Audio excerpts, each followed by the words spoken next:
இன்றைக்கி நம்ம ஒரு இலக்கிய கதையை கேட்க போகிறோம். நலன் தமயந்தி கதை. மகாபாரதத்தில் வர ஒரு கிளை கதை தான் இந்த நலன் தமயந்தி கதை. இந்த கதையை கேட்குறவங்களுக்கு சனி பகவானுடைய பாதிப்பு குறையும்னு ஒரு நம்பிக்கை உண்டு. அந்த அளவுக்கு விசேஷமான இந்த கதையில் என்னெல்லாம் இருக்குன்னு வாங்க பார்க்கலாம். ஒரு அடர்ந்த காட்டில் ஒரு குகைக்குள்ள ஒரு வேடுவ தம்பதி வாழ்ந்து வந்தாங்க.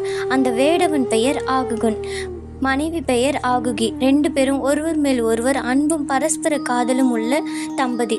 ஒரு நாள் அவர்கள் குகைக்கு ஒரு முனிவர் வராரு. அந்த முனிவரை இவர்கள் நல்லா கவனிக்கிறாங்க. ராத்திரி அந்த முனிவர் அந்த குகையிலேயே தங்குற போல ஆயிடுது. அந்த குகை மிகவும் சின்னதாக இருக்கும். ஒரு நேரத்தில் 2 பேர் மட்டும்தான் அந்த குகையில் தங்க முடியும். இது இல்லாமல் வெளியிலையும் குளிர் ரொம்ப அடித்தனால ஆகுகன் தன்னோட மனைவியை வெளியில் வச்சுக்க முடியாமல் உள்ள அந்த முனிவர் தங்கினாலும் பரவாயில்லன்னு நீ வீட்டில் இந்த ஓரத்தில் தூங்கிக்கலாம்னு சொல்கிறாரு. இந்த அளவுக்கு தன்னோட மனைவி மேலே அன்பும் நம்பிக்கையும் வச்சிருப்பவனை நான் பார்த்ததே இல்லைன்னு அந்த முனிவர் இருவருக்கும் வரம் கொடுக்குறாரு. பிறகு சில ஆண்டுகளுக்கு பிறகு வேட்டுவன் ஒரு மிருகத்தால் அடித்து கொள்ளப்பட்டு அந்த துன்பம் தாங்காமல் அவன் மனைவியும் கூடவே சேர்ந்து இறந்துடுறா. இந்த ஜென்மம் இப்படி முடிய அடுத்த ஜென்மத்தில் ஆகுகன் ஒரு நாட்டின் இளவரசனாகவும் நலனாகவும் ஆகுகி ஒரு நாட்டின் இளவரசியான தமயந்தியாகவும் பிறக்கிறாங்க. அந்த முனிவர் ஒரு அன்னப்பறவையாக பிறக்கிறாரு. இந்த 3 பேருக்கும் எப்படி தொடர்பு வந்துச்சு, நலன் தமயந்தி இந்த ஜென்மத்தில் எப்படி சேர்றாங்க, இதுக்கு நடுவில் என்னென்ன பிரச்சனையெல்லாம் வந்துச்சு, அவை எல்லாத்தையும் அவர்கள் எப்படி சமாளித்தாங்க என்பது பற்றிலாம் இந்த நலன் தமயந்தி கதை. நிடத நாட்டின் மன்னன் அவனுடைய மகன் தான் நலன். நலன் தன்னோட தோட்டத்தில் நடந்து கொண்டிருக்கும் போது ஒரு அழகான அன்னப்பறவையை பார்க்குறான். தன்னோட காவலாளிகளிடம் சொல்லி அந்த அன்னப்பறவையை பிடிச்சிட்டு வர சொல்கிறான். அதை தன் அருகில் வச்சு பார்த்துக்கிட்டு இருக்கான். அப்படி அந்த அன்னப்பறவையை தன் அருகில் வச்சு பார்த்துட்டு இருக்கும்போது திடீர்னு அந்த அன்னப்பறவை பேச தொடங்குது. நீ ரொம்பவும் அழகாகவும் அறிவாகவும் இந்த நாட்டு மக்கள் மேலே ரொம்பவும் பாசமாகவும் இருக்க. உனக்கு ஒரு மகாராணி வந்தால் அவங்களும் அழகாகவும் அறிவாகவும் இந்த நாட்டு மக்கள் மேலே பாசமாகவும் இருக்க போல இருந்தால் நல்லதாக இருக்கும். அப்படிப்பட்ட ஒரு ராணி எனக்கு தெரியும். ஒரு இடத்துல இருக்கா. திருமணம் செஞ்சால் உன் வாழ்க்கை நல்லா இருக்கும். அவளை பற்றி நான் உனக்கு சொல்கிறேன். நான் உனக்கு அவளை பற்றி நிறைய சொல்ல போகிறேன். தமயந்திக்கு அழகாக வர்ணிக்குது அன்னும். நலனுக்கு தமயந்தியை பார்க்காமலே அவள் மேலே காதல் உண்டாகுது. நான் வேணா தமயந்தி கிட்ட தூது போகவா, உன்னை பற்றி சொல்லட்டுமா, உனக்கு அவளை ரொம்ப பிடிக்கும்னு சொல்லவா என்று கேட்குது. நலனும் ஒத்துக்கிறான். அன்னப்பறவை தமயந்தி இருக்கிற இடத்துக்கு போகுது. அப்போது அவள் தனிமையில் இருக்கா. அந்த நேரம் அங்கே போய் நலனோட பெருமைகளை அழகாகவும் பாடுது. அந்த பாடலை கேட்டு அவள் நலன் இப்படி தான் இருப்பான்னு ஒரு உருவத்தை கற்பனை செய்கிறா. நலன் மீது அவளுக்கும் ஒரு காதல் உண்டாகுது. இந்த நேரத்தில் தமயந்தியின் தகப்பன் வீமன் தன்னோட மகளுக்கு சுயம்வரம் வைக்கிறாரு. சுயம்வரத்துக்கு தேவர்கள் எல்லாம் வராங்க. அதில் நலனும் வரான். சுயம்வரம் பார்க்க வந்த தேவர்களில் சனி பகவானும் ஒருத்தர். இவங்க எல்லாருக்குமே தமயந்தி மனசில் நலன் இருக்கான் அப்படிங்கிறது தெரியும். அதனால் எல்லாருமே நலனோட உருவத்தில் வேடம் போட்டுட்டு வராங்க. இந்த சுயம்வரத்தில் நலனை கண்டுபிடிச்சி நலன் கழுத்தில் மாலை போடலாம்னு இருக்க தமயந்திக்கு குழப்பமாச்சு. இந்த இடத்துல 6 பேர் கிட்டத்தட்ட நலனை போலவே இருக்காங்க, எப்படி கண்டுபிடிக்கிறதுன்னு யோசிச்சா. அப்போ தான் அவளுக்கு அவள் படித்தது ஞாபகத்துக்கு வந்துச்சு. அப்போ அவளோட ஆசிரியர் தேவர்கள் கண்ணிமைக்க மாட்டார்கள், தேவர்களுடைய கால் தரையில் படாது, தேவர்களுக்கு வியர்க்காது அப்படின்லாம் அவங்க ஆசிரியர் சொன்னது ஞாபகம் வந்துச்சு. அந்த 6 பேரில் ஒருத்த மட்டும்தான் கண்ணிமைச்சான். மற்ற 6 பேருமே கண்ணிமைக்கலை. அவன்தான் நலன்னு அவன் கழுத்தில் மாலையே அணிவிச்சான் தமயந்தி. அவனை வணங்கி தன் கணவனாக ஏற்றுக்கிறாங்க. இப்போது நலன் தமயந்தி திருமணம் இனிதே நடைபெறுது. நலன் தமயந்தியை கூட்டிகிட்டு வீட்டுக்கு விடத நாட்டுக்கு போயிடுறாரு. இதில் அந்த நாட்டு சுயம்பரத்துக்கு வந்த எல்லாருக்குமே கோவம் வருது. அதில் மிகுதியாக கோவம் வந்தவர் சனி பகவான். நலனை சோதிக்கிறதுக்கு சரியான நேரம் பார்த்து காத்துக்கிட்டு இருக்காரு. இந்த நேரம் விடத நாட்டு மன்னன் நலனுக்கு பட்டாபிஷேகம் செய்து மன்னனாக அறிவிக்கிறான். நலன் மிகவும் சிறப்பாக ஆட்சி புரிஞ்சிட்டு வராங்க. நலன் தமயந்தி 2 பேரோட காதல் வாழ்க்கையும் ரொம்பவே அழகாக போகுது. இருவருக்கும் 2 குழந்தைகள் பிறக்கிறாங்க. இந்திரசேனா, இந்திரசேனன். சனி பகவானுக்கு நலன் மேலே இருக்கும் கோபம் கொஞ்சமும் குறையல. சரியான சந்தர்ப்பத்தை பார்த்து காத்துக்கிட்டு இருக்காரு. சனி பகவானுக்கு ஒரு நீதி இருக்குது. தன் கடமையில இருந்து தவறாதவனை அவரால் பிடிக்கவே முடியாது. அப்படி பார்க்கும்போது நலன் ஒரு கடமையில இருந்தும் தவறாமல் ஆட்சி செய்கிறாரு. அவரை பிடிக்கிறதுக்கெல்லாம் சந்தர்ப்பம் இவருக்கு கிடைக்கவே இல்லை. இப்படி இருக்கும்போது நலன் கோவிலுக்கு ஒரு நாள் போகிறாரு. அப்படி போகும்போது தன்னோட கால்களை சரியாக கழுவாமல் போகிறாரு. தன்னுடைய பின்னங்கால்களை சரியாக கழுவாமல் போகிற நலனை சனி பகவான் பார்க்குறாரு. அப்போ சனி பகவான் அவரை பார்த்து, இவ்வளோ பெரிய மண்ணை காலை கூட சரியாக கழுவ தெரியாதவனுக்கு தன்னோட நாட்டு மக்களை எப்படி சந்தோஷமாக வச்சுக்க தெரியும்னு கழுவாத கால் வழியாக நலனை பிடிக்கிறாரு. நலனுக்கு சனி திசை ஆரம்பமாக. எல்லாரோடைய வீழ்ச்சிக்கும் பின்னாடியும் ஒரு கெட்ட பழக்கம் இருக்கும். நமக்கு நேரம் நல்லா இருக்கிற வரை அந்த கெட்ட பழக்கத்தினால நமக்கு எந்த துன்பமும் வந்துடாது. ஆனால் நமக்கு கெட்ட நேரம் வரும்போது இந்த கெட்ட பழக்கம் தான் நம்ம வீழ்ச்சிக்கு காரணமாக இருக்கும். அது நம்மளை வீழ்த்திடும். அந்த மாதிரி நலனிடம் இருந்த கெட்ட பழக்கம்தான் சூதாடுற பழக்கம். மகாபாரதத்தில் எந்த சூதாட்டம் பாண்டவர்களை தெருவில் நிறுத்துச்சோ அதே சூதாட்டம் தான் இப்போ நலனையும் தெருவில் நிறுத்துச்சு. ஆனால் இது நலனுக்கு தெரியாது. நலனோட அமைச்சரான புட்கரன் சூதாட்டத்தில் வல்லவர். ஒரு நாள் சூழ்ச்சி செய்து நலனை கூட்டு அவரோட சூதாட வர வைக்கிறாரு. நலன் தோற்கடிக்கப்பட்டு நாடு ஆட்சி எல்லாத்தையும் புட்கரன்கிட்ட இழக்கிறாரு. நலன் காட்டுக்கு வனவாசம் போகணுன்ட்டு சொல்கிறாங்க. யாரோட கண்ணையும் படாமல் மறைந்து தான் வாழணும், தன்னோட அடையாளத்தை தொலைச்சிட்டு வாழணும். இதனால தமயந்தி தன்னோட குழந்தைகளை பணிப்பெண்கிட்ட கொடுத்து தன்னோட அம்மா வீட்டில் இருக்க சொல்கிறா. நலன் எவ்வளவோ சொல்லியும் தான் கணவரோட போகிறாங்க. இருவரும் ஒரு காட்டை அடையிறாங்க. காட்டில் இருவருக்கும் சாப்பாடே கிடைக்கல. உணவு கிடைக்காம மயங்கி விழுறாங்க தமயந்தி. இதை பார்த்த நலனுக்கு மிகுந்தமாக கஷ்டமாகுது.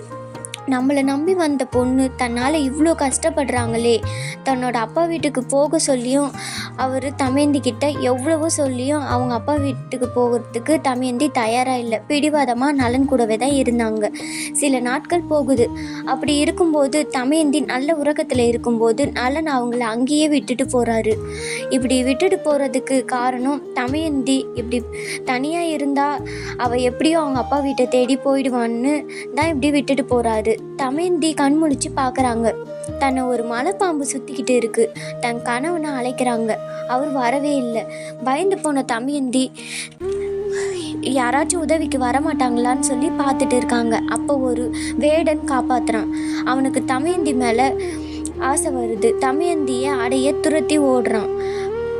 தமயந்தி கணவன் துணை இல்லாமல் நம்ம இங்கே தனியாக இருக்கிறது சரியில்லைன்னு வேற ஒரு நாட்டுக்கு போய் பணிப்பெண்ணாக வேடமிட்டு வாழ்கிறாங்க. தான் பணிப்பெண்ணாக இருக்க அதே இடத்துக்கு தன்னோட தந்தையான வீம மகாராஜா விருந்துக்கு வராரு. அங்கே வர அவர் தமயந்தியை அடையாளம் கண்டுபிடிச்சிடறாரு. நாங்களாம் இருக்கும்போது உனக்கு எதுக்கு இந்த நிலைமைன்னு கட்டாயப்படுத்தி தன்னோட ராஜ்யத்துக்கு அழைச்சிட்டு போயிடுறாரு. தமயந்தி இப்போது பாதுகாப்பாக தன்னோட அப்பா வீட்டில் இருக்காங்க. நலன் என்ன ஆனாருன்னு பார்க்கலாம் வாங்க. நலன் காட்டு வழியாக நடந்துட்டு இருக்காரு. அப்போது என்னை காப்பாத்துங்கன்னு ஒரு குரல் கேட்குது. அந்த குரல் வந்த திசையை நோக்கி நலன் போகிறாரு. அந்த இடத்துல மரங்கள் எல்லாம் தீப்பிடிச்சு எரியுது. அந்த தீயில ஒரு பாம்பு துடிச்சுக்கிட்டு இருக்கு. அது பேரு கார்கோடகன். கார்கோடகன் நலன் கிட்ட தன்னை காப்பாற்றுமாறு கேட்குது. நலன் காப்பாத்துறான். காப்பாற்றின உடனேயே கார்கோடகன் நலனை தீண்டுது. நலன் வயதான கூன் விழுந்த உருவத்துக்கு போயிடுறாரு. இதை கொஞ்சமும் எதிர்பார்க்காத நலன், நான் உனக்கு என்ன பாவம் செஞ்சேன், உன்னை காப்பாற்றினதுக்கு எனக்கு இந்த தண்டனையா அப்படின்னு சொல்லி கேட்குறான். அதுக்கு கார்கோடகன், நான் உனக்கு உதவி தான் செய்திருக்கேன் நண்பா. நீ எவ்வளோ நாள் தான் இந்த காட்டிலேயே சுற்றிக்கிட்டு இருப்ப. நான் உன்னை கொத்துனதுனால நீ உருவம் மாறி வேற ஒரு ஆள் போல இருக்க. இந்த சமயத்தில் நீ காட்டுக்குள்ளே போய் வேற ஒரு ஆளாக வாழலாம்னு சொல்லிட்டு ஒரு மாற்று உடையும் தருது. எப்போ உனக்கு உன் பழைய உருவத்துக்கு போகணும்னு தோணுதோ அப்போ இந்த உடையை போட்டுக்கிட்டு பழைய உருவத்துக்கு மாறலாம். நீ இப்போ இந்த உருவத்தில் இருக்கனால நீ நாட்டுக்குள்ளே போயிட்டு வேற ஒரு ஆளாக வாழலாம்னு சொல்லுது. நலன் ஊருக்குள்ளே போய் அயோத்தி நாடை அடைகிறாரு. அயோத்தி நாட்டின் மன்னனுக்கு தேரோட்டியாக மாறுறாரு. நலனுக்கு வேகமாக தேரோட்டி செல்ல தெரியும். அந்த வித்தையை நலனுக்கு கற்றுத்தராரு மன்னன். ஒரு மரத்தில் இருக்கிற இலைகளை எப்படி வேகமாக எண்ணணுங்கிறத சொல்லித்தராரு. ஒரு நாட்டோட மன்னனா நல்லாட்சி புரிந்த நலன் இப்போ அயோத்தி மன்னனுக்கு தேரோட்டியாக வாழ்கிறான். தன்னோட கணவன் மேலே மிகுதியான அன்பு வைத்திருந்த தமயந்தி தன் கணவரை எப்படியாச்சும் கண்டுபிடிக்கணும். இப்படியே வருடங்கள் போகுது. இந்த நேரத்தில் தான் தமயந்திக்கு தன் தேடி நலனை போகிறதுக்கு வாய்ப்பு இல்லை. ஆனால் நலனை நம்ம இங்கேருந்தே கண்டுபிடிக்கிறதுக்கு தந்திரமாக ஒரு வழியை தேடுறாங்க. நலன் என்னை விட்டு போய் 12 வருடம் ஆயிடுச்சு, நான் இப்படியே இருக்க முடியாது, எனக்கு இன்னொரு திருமணம் செஞ்சு வைங்கன்னு கேட்குறா. அந்த நாட்டில் பெண்களுக்கு மிகுதியான மரியாதை கொடுப்பாங்க. ஒரு திருமண வாழ்க்கை சரியில்லைனா 2வது திருமணம் செய்து கொள்வதுன்னு இருந்துச்சு. பீம மகாராஜாவும் தன்னோட மகளுக்கு 2வது சுயமரத்தை ஏற்பாடு செய்கிறாரு. இந்த செய்தி எல்லா நாட்டுகளுக்கும் எல்லா மன்னரையும் சென்றடைந்தது. அயோத்தி நாட்டு மன்னனுக்கும் சென்றடையுது. நலன் காதுக்கும் இந்த செய்தி போகுது. அயோத்தி மன்னன் நலன் அழைத்து கொண்டு தேரோட்டியா தமயந்தி அரண்மனையை அடைகிறாரு. நலனுடைய பாதம் அங்கு பட்டதும் தமயந்திக்கு ஏதோ உள்ளுணர்வு தோணுது. அவங்க நலனை தேடுறாங்க, அவங்க கண்கள் நலனை தேடுது. இப்போ இந்த சுயமரம் நடக்குது. எல்லா மன்னர்களும் வந்து உட்கார்ந்து இருக்கிறாங்க. அந்த நலனும் சனி பகவான் நலனை பிடித்து 7.5 ஆண்டுகள் முடிவடையுது. தான் இந்த அளவுக்கு தொந்தரவு கொடுத்தும் நேர்மையாக இருக்க நலனை பார்த்து சனி பகவான் மனம் இறங்கி விலகி போயிடுறாரு. தன்னோட கண்ணு முன்னாடியே தன் மனைவிக்கு திருமணம் நடக்கிறத எந்த கனவுனாலும் பார்த்துக்கிட்டு இருக்க முடியாது. நலன் கார்கோடகன் கொடுத்த உடையை அணிந்து கொண்டு தன் பழைய உருவத்துக்கு மாறுறாரு. தன் உள்ளுணர்வில் நலனை உணர்ந்த தமயந்தி நலன் முழு உருவத்தில் இருப்பதை கண்டு மகிழ்ச்சியில் அவருக்கே மாலையை அணிவிக்கிறாங்க. 2 பேரும் சேர்றாங்க. தமயந்தியின் தந்தை நலனிடம் உங்களுக்கு என்ன சீர்வரிசை வேண்டும்னு கேட்குறாரு. எனக்கு உங்கள் படைகளை கொடுங்க, நான் போய் என் நாட்டை பிடிக்கணும், கைப்பற்றணும், கொடூர ஆட்சி புரிய புட்கரனிடம் இருந்து என் நாட்டை காப்பாற்றணும், கஷ்டப்படுற என் மக்களை காப்பாற்றணும் அப்படின்னு சொல்லி கேட்குறாரு. மகாராஜா படைகளை கொடுக்குறாரு. நலன் தன் போரில் வென்று தன் நாட்டை கைப்பற்றி நல்லாட்சி புரிகிறாரு. எல்லாம் நல்லபடியாக முடிஞ்சிருக்க நலனும் தமயந்தியும் ஒரு கோயிலுக்கு போகிறாங்க. கோயிலுக்கு போய் கடவுளை வழிபடுற நேரத்தில் தான் சனி பகவான் அவங்க முன்னாடி காட்சியளிக்கிறாரு. நான் உங்களுக்கு கொடுத்த துன்பம் தவறு, என்னை மன்னிக்கவும், உங்களுக்கு ஏதாவது வரமளிக்க விரும்புகிறேன் அப்படின்னு சொல்கிறாரு. அதுக்கு நல மகாராஜா, நான் பட்ட துன்பத்தை யாரும் படக்கூடாது. நாடிலேருந்து வீடிலேருந்து அடையாளம் இழந்து எங்கோ ஒரு திசையில் எந்த மனிதனும் சுற்றி திரியவே கூடாது. தன் மனைவி பட்ட கஷ்டத்தை எந்த ஒரு பெண்ணும் படக்கூடாது. என் மனைவி கணவனை பிரிந்து தன் அம்மா வீட்டுக்கு போய் உட்கார நிலைமை யாருக்கும் வரக்கூடாது. அதனால தான் இந்த நலன் தமயந்தி கதையை கேட்குறவங்களுக்கு சனி திசையிலிருந்து விடுபடுறதுக்கான வழி உண்டாகும்னு சொல்கிறாங்க. இது ஒரு நம்பிக்கை.